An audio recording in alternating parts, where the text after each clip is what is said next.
तो guys welcome two माय channel. मैं हूं आपका भाई कुणाल लेंसर। आप लोग अगर नया है मेरे चैनल पे तो आप चैनल को सब्सक्राइब करना ना भूले और अच्छे से ऐसा ही वीडियोस में बनाते रहता हूं। तो चलते हैं, स्टार्ट करते हैं।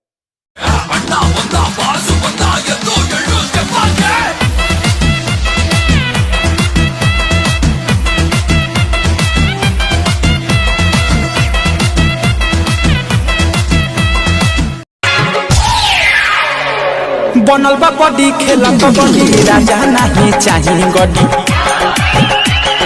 बनल बा बॉडी खेला कबड्डी राजा नहीं चाहिए गड्डी। 10 नहीं 20 ना 1000 दीजिए।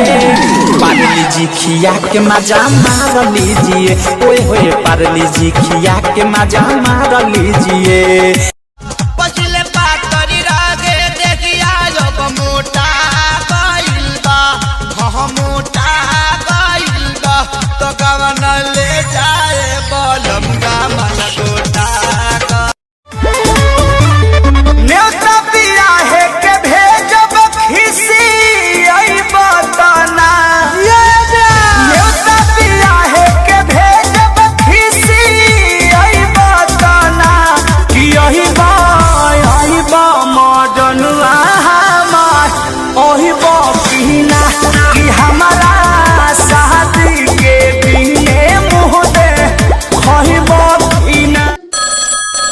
हेलो कौन? मोदी। अच्छा मोदी जी, मैं आपको ही फोन करने वाला था। क्यों झूठ बोल रहे हो? बात यह है कि साइकिल का चैन फंस गया है, क्या करूं? सुनिए, चाहे जो हो जाए चेन को तोड़ना है। धन्यवाद, मैं अभी लोहार के पास जा रहा हूं। घर से बाहर नहीं निकलना है। एक वीडियो बहुत ट्रेंडिंग चल रही है कि रावण रावण हूं मैं, रावण रावण हूं मैं।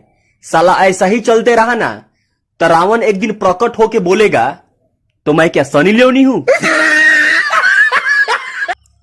एम्बुलेंस रहतो चाहे बाराती, दोनों के तुरंत जाय के रास्ता दे देबू भैया। कहे कि दोनों जिंदगी के जंग से लड़े जा रहा कि नहीं हो भैया। लोग कह रहे हैं कि कोरोना की वजह से देश 20 साल पीछे चला जाएगा। ये सुनकर औरतें ज्यादा खुश हो रही हैं, कह रही हैं अब मैं 40 से 20 की हो जाऊंगी। तू ही फोन कर रहा? हाँ। ठीक बा। कौ भाई बहन बाड़ा? 3 गो भाई और 2 गो बहन। अच्छा, तहार कौन नंबर हो? जियो के। हेलो। हाँ बोला।